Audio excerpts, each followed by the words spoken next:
Welcome back to My Child and Autism online module.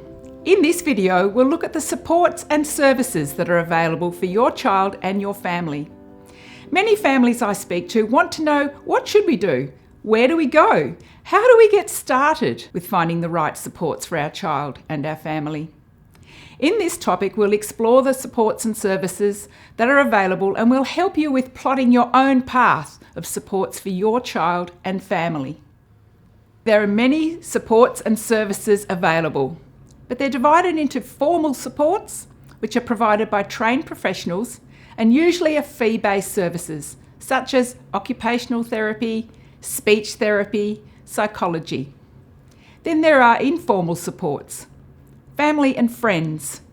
For example, grandpa might visit while parents go to the supermarket, or a neighbour might collect siblings from school. The third area is community supports. Community supports might be around recreation for your child, for example, kinder gym or a dance class, or mum might play football on a Saturday. It might be supports provided by your local council, or you might attend a church or another place of worship. It can be good for your family to have a combination of these three different areas of support. Janie has great support from her family and extended family, and her kindy teachers and childcare staff are working hard to understand and support her needs. Her family tried swimming lessons, but found gymnastics was better because she can jump on the trampoline and swing on the rings. Choosing supports and therapies wasn't easy, but their GP gave them details for their state's Autism Association, who were able to point them in the direction of a range of services, and they were contacted by an early childhood partner who helped them access the NDIS. There was a lot of information to go over, often the same information they had been over before. Forms and more forms that needed filling in. They also had to ask themselves a lot of questions about services and support. Questions like, can we afford this? Is there evidence to support this intervention? Can we actually fit this in our busy family schedule? What was clear though was that there is no one way to support Janie. The support she was going to need would change over the years, and importantly, the more they learnt as parents and the more confident they became in working with Janie and her strengths and challenges, the easier their days got. They know that some days life will be different than other days, but their growing knowledge and support system give them the confidence they need to partner with Janie and enjoy her successes. Hello again. Hopefully you've had a chance to think more about the supports you have already and the supports you want to develop.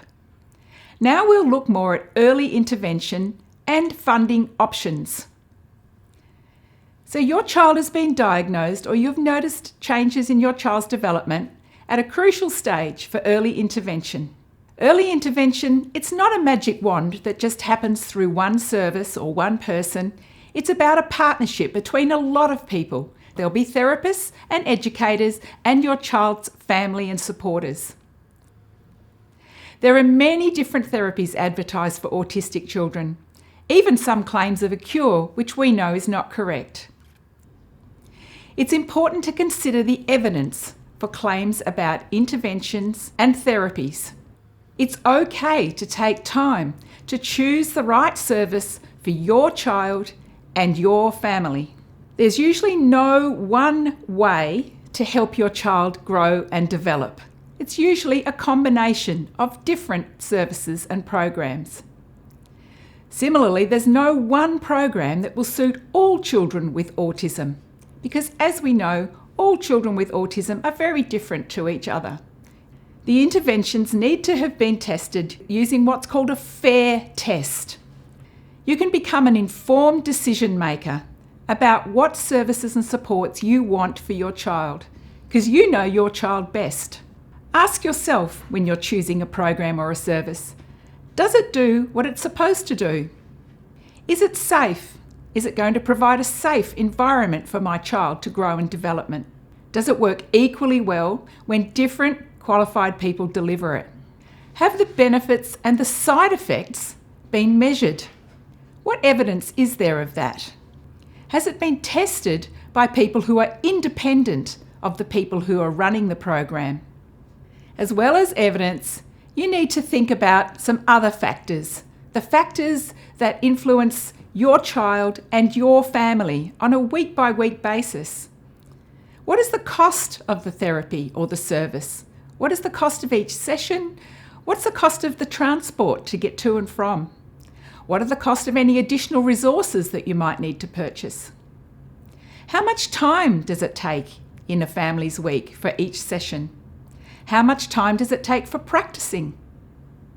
Will that practicing time be done by the therapist, or will you be doing that at home? When and where is the therapy available or the service available? Do you need to take your child there? Is it at the end of the day when they're tired? Or can the service come to your child at kindergarten or childcare, for example? What's the impact on the rest of your family? There's a page in your booklet that helps you ask these questions.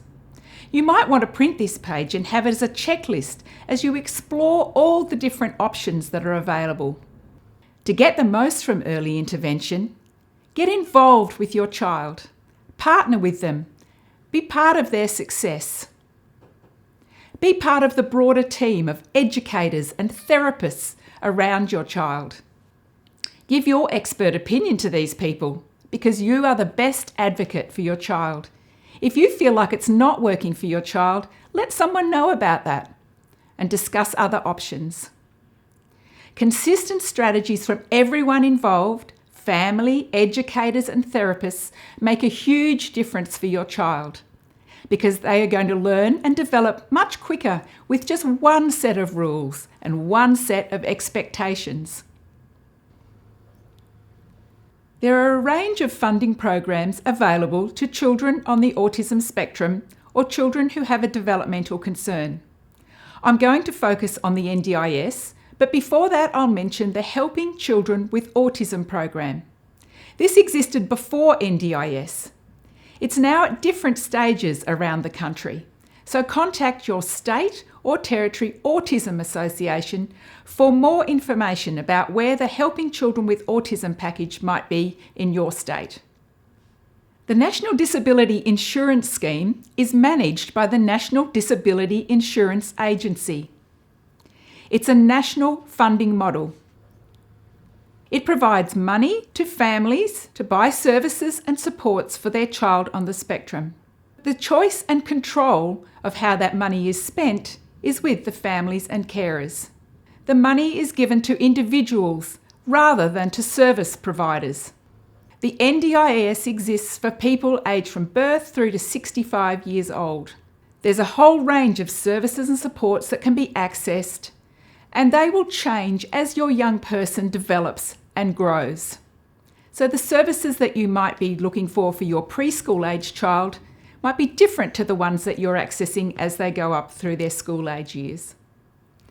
Eligibility and access for the NDIS can be checked by visiting the NDIS website or calling their 1-800 hotline. There are 3 options for the management of your child's funding. That's agency managed, plan managed or self-managed. You can go to the NDIS website to find out more about these 3 different options. Your child will have a yearly plan from NDIS. So that yearly plan will be reviewed and then you'll have a new lot of funding for the next year. Once you have a plan, you can go to the My Place portal, the NDIS participant portal, to manage your child's plan and see where everything is up to. When you're finding service providers, there are lots of different websites and associations you can go to. There are the professional associations, for example, speech therapists and OTs. There are the autism associations, the NDIS, and the Raising Children Network website. Australia's parenting website also has lots of valuable information about finding services and supports. There are early childhood, early intervention partners in each state or territory. They are appointed by the National Disability Insurance Agency, and they look after the children under 7 years of age. The role of the Early Childhood Early Intervention Program is to provide information and referrals about NDIS and non-NDIS services and to help you apply for NDIS. They'll be able to support you with ideas around supports and strategies. They'll be able to help you build on the existing strengths of your family to support your child's development. And they will assist you to plan pathways of support and intervention for your child. I'd also like to mention the Medicare plans. There are a range of plans that give you a designated number of sessions with specified professionals. Families often use the Medicare plans while waiting for an NDIS plan. You can talk more to your GP about accessing these Medicare plans. So getting ready for your NDIS planning meeting. The more pre-planning that you do, the better you can advocate for your child in the planning meeting and get the funding for the services and supports that you want for your child's development. So in your pre-planning, the points to consider are what supports do you already have, both formal and informal, as we talked about before. How do you manage on a day-to-day basis? What do you need to support your child's needs and your child's development on a day-by-day, week-by-week basis? Who else do you need in your team to partner with your child for their development? What are your goals for your child, short-term and long-term? For example, to be toilet trained, to successfully start kindergarten. Collect your supporting documents, any assessments and reports, and any letters of support that you might have from educators and therapists already involved with your child. Keep records and copies of everything that you send in or give to the NDIS. Never give them the original documents. The Autism and Me planning booklet, which you are completing today, will be a great resource for your NDIS planning meeting and for future reviews. So now let's look at planning for positive outcomes for your child and making goals. Given that goals are a part of your NDIS toolkit, let's talk about how we set them. First of all, we need to identify the needs and then plan the goals from there. One way of doing that is using a system called SMART. So thinking about the specific part of the goal setting and using the example of sleep training, what might the action be? What will be done? So the action might be that your child will sleep in their own bed. How will you measure when this goal has been achieved? How will you know that your child is able to do that? Hopefully, they'll be sleeping in their own bed. Is it achievable? Is it going to be achievable at this time of your child's life for them to sleep in their own bed? Because we want to set up for success. If there's lots of other things going on in your child's life, now might not be the right time. Is it relevant for your family that your child does sleep in their own bed? Does it make sense to your child? Is it going to lead to improvement for your family? And what's going to be the time frame for getting it done? You're going to need to teach your child and make it predictable for them. Over time, you'll review the supports and services that you need to implement goals for your child. Once a goal has been achieved, you'll decide what you want to achieve next. Another measurable goal that will be successful. It's important to share your plan with all the people who support your child, educators, therapists, extended family, so that your child has one set of expectations no matter where they are. Always keep the outcomes in mind so that the goals stay relevant for your child and your family at this particular time. Have some way of tracking the progress and celebrating the successes as well. You can refer back to the website for a fact sheet on SMART goals. JANIE'S goals. Janie has lots of strengths, so while her family want to encourage those and give her time to enjoy her strengths, her goals were set around areas she would benefit from developing. As a family, getting out of the house in the morning was a difficult time, and it impacted all of them.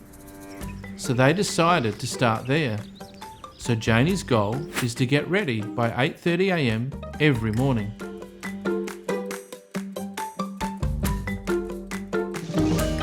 In your planning booklet, we're now going to look at supports and services for both your child and your family.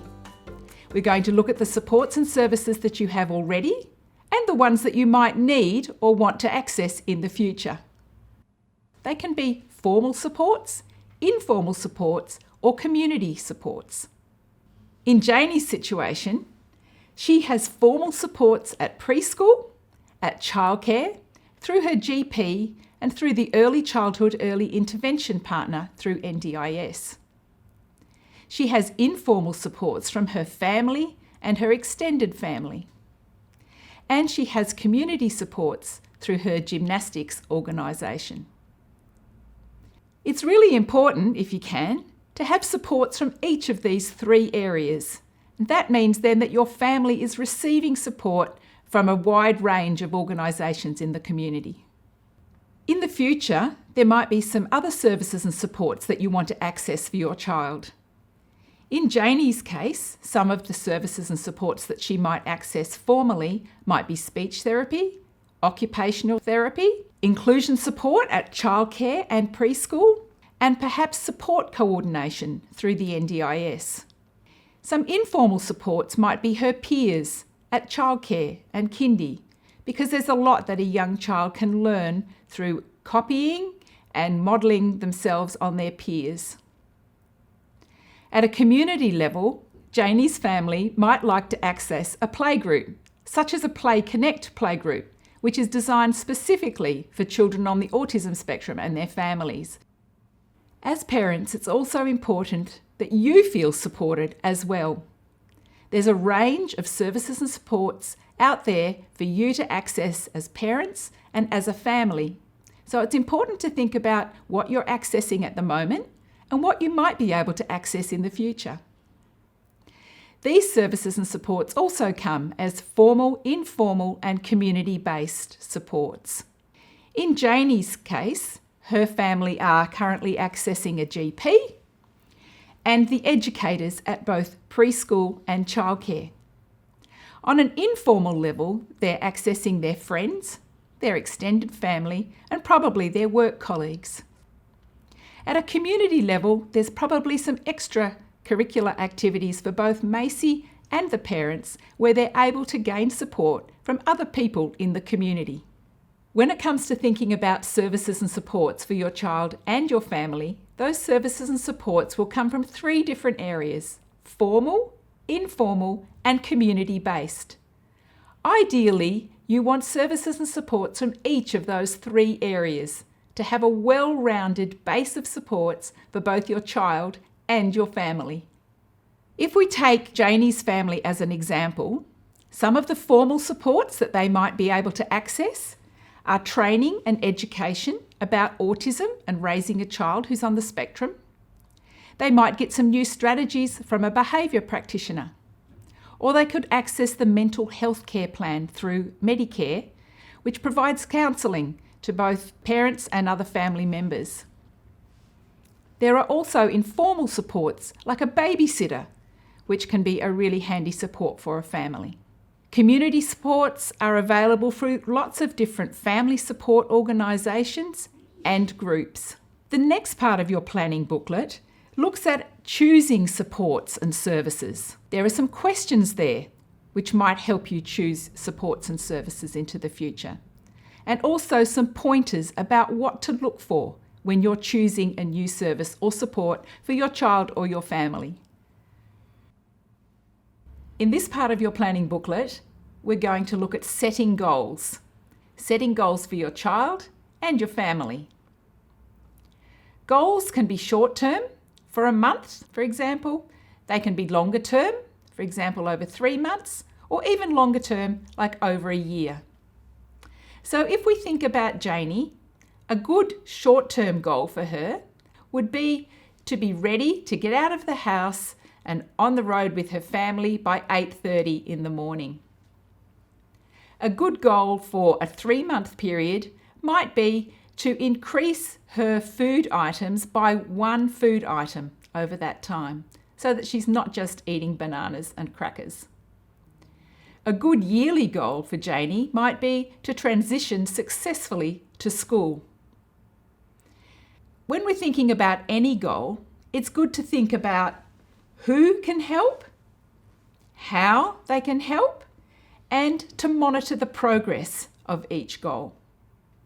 So if we think about that first goal for Janie of getting ready and out of the house by 8:30 in the morning, let's think about who can help with that. So the main people who can help with that are her parents and her older sister Macy. How can they help with that? They might have a visual schedule of all of the steps that Janie needs to get through in order to go out of the door with her family at 8:30 in the morning. They might plan for some sensory breaks for Janie so that she can go and jump on the trampoline, for example, or have a quick look in one of her caterpillar books in between all the tasks that she needs to do, so that she can stay calm and focused. They might have a visual timer to time a certain part of her morning routine. So, for example, how long it takes her to eat that banana for breakfast. And also, her family might think about what reward or motivator can we give Janie to complete a particular part of the routine, or once she completes the whole routine and she's in the car with everyone else at 8:30. In monitoring progress, it's important to give time for any strategy to work. Janie herself needs time to practice and to learn each part of that routine. Goals don't just happen instantly. They take a lot of perseverance. Is the goal clear for everyone? And are the strategies consistent and being consistently followed by everyone? Finally, goals are great for your NDIS plan, because within your NDIS plan, you will be asked to come up with some goals for your child, and those goals will change as your NDIS plan is reviewed from year to year. Collecting data as you go can be really helpful because it can help you understand what's working well, but also what might need to be changed up a little bit as you proceed towards your goal. So well done! You've now completed your planning booklet. You'll see next that there's a to-do list with a whole lot of links to different services and organisations.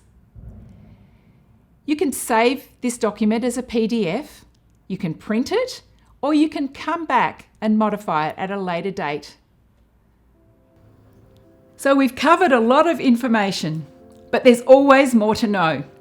When it comes to information about autism, particularly strategies and services, this is just the beginning. Your child is always growing and developing. The final page of your Autism and Me planning booklet gives you a lot of really great links for specific information. We really recommend you become familiar with the Spectrum and Raising Children Network websites and the website for the Autism Association in your state or territory. Thank you for joining us for the My Child and Autism online module. We hope you've gained some new information and new strategies and ideas, and that you'll share the module with family and friends.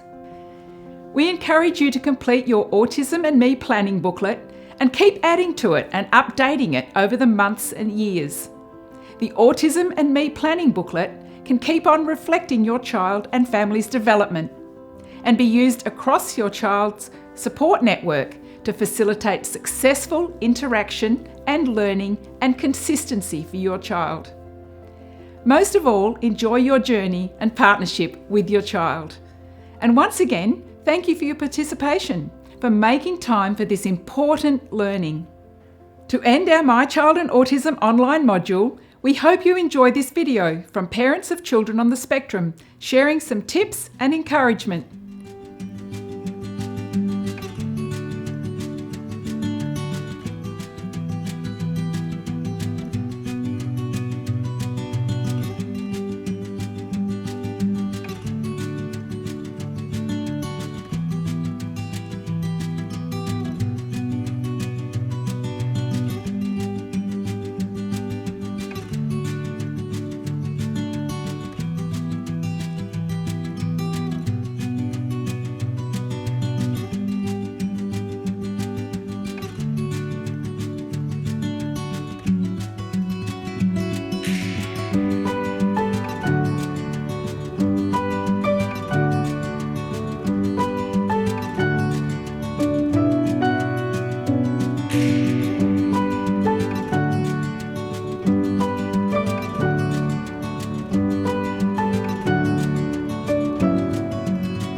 If you want to find out more, we've provided lots of links and information on our website.